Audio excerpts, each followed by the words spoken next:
Bismillahirrahmanirrahim. Alhamdulillahirabbil alamin. Wassalatu wassalamu ala asyrafil anbiya wal mursalin sayyidina Muhammadin wa alihi washabihi ajma'in. Subhanaka la ilma lana illa ma 'allamtana innaka antal alimul hakim. Alhamdulillah, anak-anakku semuanya kelas 10 Madrasah Aliyah Al-Tahiriyah Watu Salam, Buaran, Kabupaten Pekalongan. Pada hari ini kita bisa belajar bersama melalui mata pelajaran fikih pada materi haji. Ya teman-teman, sebelum kita belajar lebih jauh, kita melihat kompetensi dasarnya. Di 3.4, ini kompetensi dasarnya adalah menelaah ketentuan Islam tentang haji dan umroh, Undang-Undang Penyelenggaraan Haji dan Umroh beserta hikmahnya. Indikatornya mendeskripsikan pengertian haji dan umroh, menunjukkan dalil haji dan umroh, mengidentifikasi Undang-Undang Penyelenggaraan Haji dan Umroh, menjelaskan ketentuan haji dan umroh, menganalisis pelaksanaan haji, mengambil hikmah pelaksanaan ibadah haji. Kemudian di 4.4 memperagakan simulasi manasik haji dan umroh. Indikatornya membuat analisis diagram haji dan umroh, menyajikan paparan diagram manasik haji dan umroh. Adapun tujuan pembelajarannya, yang pertama, setelah memahami semua ketentuan haji dan umroh, peserta didik diharapkan mampu membuat analisis diagram haji dan umroh. Lantas setelah melaksanakan pengamatan gambar dan video manasik haji, peserta didik diharapkan mampu menyajikan paparan diagram manasik haji dan umroh dengan baik dan benar. Teman-temanku semuanya di kelas 10, mari kita amati bersama-sama. Ini ada gambar 1, gambar 2, gambar 3, 4, dan 5. Pada pengamatan gambar 1, ini yang digunakan adalah pakaian ihram untuk laki-laki. Bisa diamati bahwasannya ketika pakaian ihram itu sudah digunakan, yang kemudian bersamaan dengan niat, maka disitulah muncul beberapa syarat, rukun, dan juga muharramat atau larangan-larangan. Yang kedua, di situ ada gambar gunung yang di atasnya banyak orang-orang yang bersinggah di sana, yakni di situ disebut dengan Arafah. Kalau ada pal itu, ada pal di sana, ada pal 1 tinggi, ini disebut dengan Jabal Rahmah. Jabal Rahmah, ada Jabal Rahmahnya di sini ya. Kemudian yang ketiga ada Baitullah atau Ka'bah yang dikeliling oleh banyak orang berputar atau disebut dengan tawaf. Maka perjalanan tawaf itu berseberangan dengan berputarnya arah jarum jam, yang artinya pundak jamaah itu ada di sebelah kanan Ka'bah. Berarti pundak yang kiri itu berdampingan dengan Ka'bah, kemudian berputar selama 7 kali. Yang di sana gambar itu menunjukkan berbeda dengan gambar-gambar sebelumnya. Ini sangat berjarak atau berjauhan, sebab ini pelaksanaannya kita ambilkan dari gambar masa pandemi. Kalau masa sebelum pandemi tidak ada celah di situ. Oke, kita lihat untuk pengamatan gambar yang keempat. Gambar yang keempat, di situ ada tanda hijau di tengah-tengah, itu disebut dengan pal hijau. Yang di sini adalah jalur sa'i, mana ada beberapa jalur. Yang sa'i di sini itu ada tempat khusus. Jalan ini untuk orang-orang yang disabilitas, yang tidak bisa berjalan, kemudian didorong dengan kursi roda. Ini juga lari di antara Gunung Safa dan Marwa 7 kali. Ini kan ceritanya adalah cerita Sayyidah Hajar mencari air untuk putranya Sayyidi Ismail alaihissalatu wassalam. Maka ketika ada pada pal hijau, ini jamaah disunnahkan untuk mempercepat jalan atau disebut dengan lari-lari kecil. Oke, kita lihat pengamatan pada gambar yang kelima. Ini orang lagi mencukur rambut yang masih menggunakan pakaian ihram. Maka ini disebut dalam rukun adalah tahallul, memotong rambut. Oke, kita pindah kepada materi selanjutnya. Dari pengamatan itu kita mencoba untuk betul-betul menyimpan hasil pengamatan yang nanti bisa kita terjemahkan dalam teks.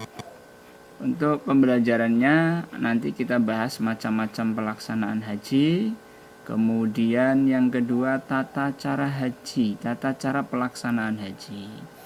Yang ketiga muharramat haji atau sesuatu yang diharamkan di saat orang melaksanakan ibadah haji. Selanjutnya yang terakhir nanti ada dam pelanggaran muharramat, ketika orang itu sudah melaksanakan atau melanggar aturan haji, nanti ada muharramat atau dam-dam yang harus dibayarkan ketika yang dilanggar. Ini macam-macam pelaksanaan haji. Yang pertama ada haji ifrad, yang kedua haji tamattu, yang ketiga haji qiran. Apa sih yang disebut dengan haji ifrad? Haji ifrad itu haji yang mana pelaksanaannya mendahulukan ibadah haji terlebih dahulu, kemudian jamaah itu melaksanakan umroh. Yang haji tamattu ini dibalik, mendahulukan ibadah umroh, setelah umroh rangkaiannya selesai baru melaksanakan ibadah haji. Nah, Indonesia ini yang digunakan adalah haji tamattu. Nanti ada bayar damnya. Qiran, haji qiran itu artinya mengerjakan haji dan umroh dalam satu niat dan satu rangkaian pekerjaan. Ini lebih simpel karena qiran itu adalah kedua-duanya pelaksanaan ibadah haji dan umroh dijadikan satu atau disebut dengan haji qiran. Ya, kita lihat dari materi selanjutnya ada tata cara pelaksanaan haji. Coba dilihat dari nomor 1, ini ada ihram. Ya, tanggal berapa paling lambat ihram itu? Waktunya tanggal 9 Dzulhijjah. Tempatnya di mana? Mikot masing-masing atau tempat mulai memasang niat. Bagaimana niat haji? Nah, maka niat haji di sana, nawaitul hajja wa ahramtu bihi lillahi ta'ala. Ini niat haji. Ini dilakukan pada saat paling lambat menata niat dan menggunakan ihram ini tanggal 9 Dzulhijjah. Nanti ada mikot zamani dan mikot makani. Yang kedua ada wukuf. Wukuf itu waktunya tanggal 9 Dzulhijjah. Sampai kapan? Batasnya menjelang fajar di tanggal 10 Dzulhijjah. Tempatnya di mana? Ada di Arafah. Yang ketiga, kegiatan ada persiapan jumroh di tanggal 9 Dzulhijjah setelah terbenamnya matahari. Ini posisi jamaah ada di Musdalifah. Lantas persiapan jumroh nanti ada mabit. Mabit itu artinya nginep atau bermalam. Waktunya lewat tengah malam mulai 10 Dzulhijjah dan fajar sudah sampai di kota Mina. Di Mina nanti lanjutannya adalah rangkaiannya lontar jumroh Aqobah di tanggal 10 Dzulhijjah setelah terbit matahari. Maka dari itu di mabit itu lebih baik jamaah sudah persiapan ada di Mina. Selanjutnya untuk tahallul pertama, ini dilakukan setelah lontar jumroh. Di mana tempatnya? Di Mina. Dilanjutkan tawaf ifadho dan sa'i setelah tahallul awal, yakni di mana? Di Mekah Mukarramah. Untuk lontar yang 3 jumroh itu waktunya tanggal 11 dan 12 Dzulhijjah. Ini juga di Mina. Untuk tanggal 9, untuk nomor 9 tawaf wada, yakni tawaf wada itu tawaf yang dilakukan ketika hendak kembali ke tanah air. Sampai sini bisa dipaham materi 1 sampai 9 tata cara pelaksanaan haji. Kita lihat di rangkaian selanjutnya ada muharramat haji yang diharamkan bagi jamaah haji. Nanti ada pengharaman bagi laki-laki, bagi perempuan, dan juga khusus keduanya bagi laki-laki maupun perempuan. Kita bahas yang bagi laki-laki dulu. Bagi laki-laki yang diharamkan di saat orang melaksanakan ibadah haji adalah menggunakan pakaian berjahit secara mutlak. Ya, tidak boleh, apapun tidak boleh dijahit.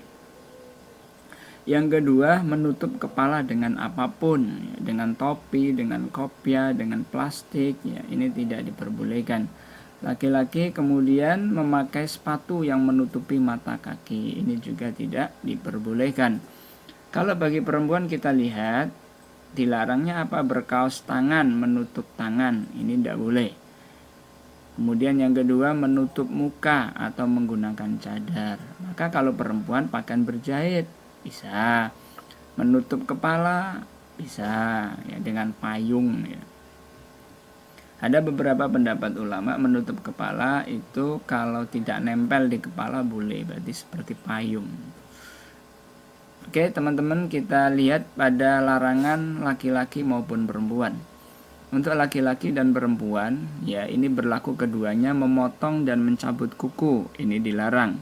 Memotong atau mencukur rambut kepala, menyisir rambut, mencabut bulu apapun, ini tidak diperbolehkan.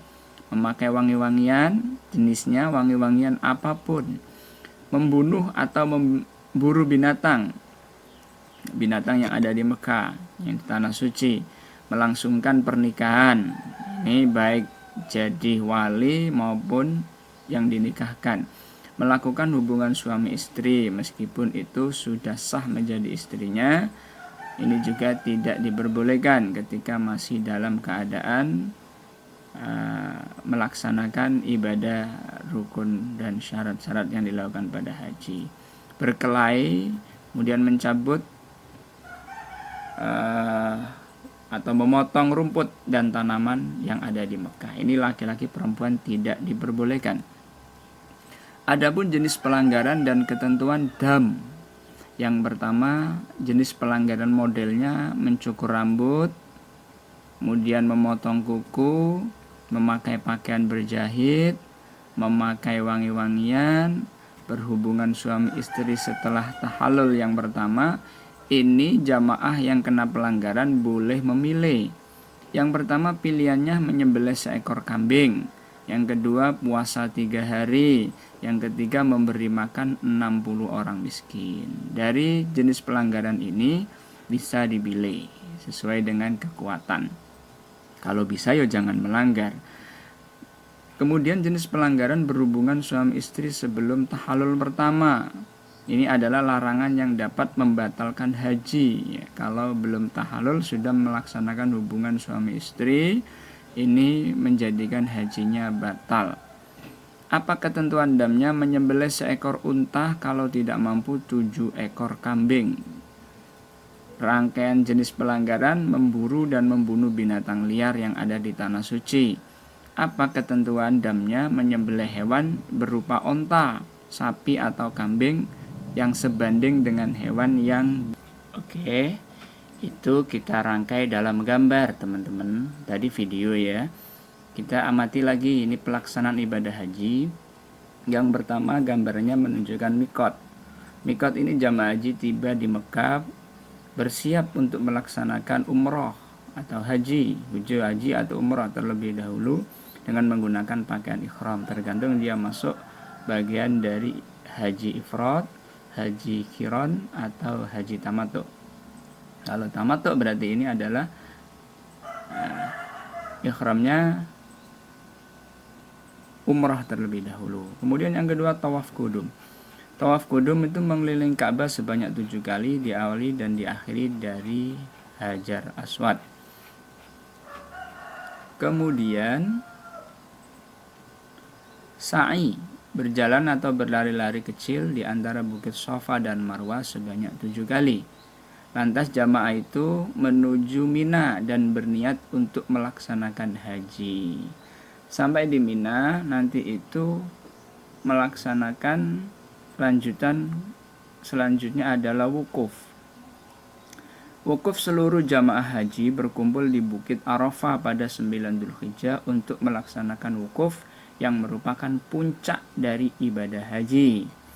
Kemudian bermalam di Muzdalifah jamaah lantas menuju kepada Mina. Di Mina di sana melakukan jumrah. Melontar jumrah dengan batu merupakan gambaran penolakan manusia terhadap godaan setan. Dilanjutkan tahallul, mencukur seluruh atau sebagian rambut. Bagi yang laki-laki lebih afdolnya menggunakan rambut yang digundul seluruhnya. Kemudian jamaah selanjutnya kembali ke Mekah melakukan tawaf, atau di sini tawaf ifadhah dan sa'i. Yang kedelapan, kembali ke Mina ya, untuk melakukan lontar jumrah.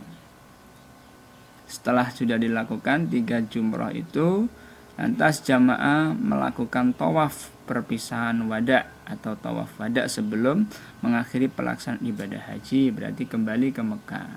Setelah itu jamaah sudah usai melakukan kegiatan rangkaian haji dari awal sampai akhir, kembalilah jamaah haji ke tanah air dengan selamat. Materi ajar yang Bapak sampaikan silakan diulang berulang-ulang kembali dengan cermat dan dipahami dengan betul.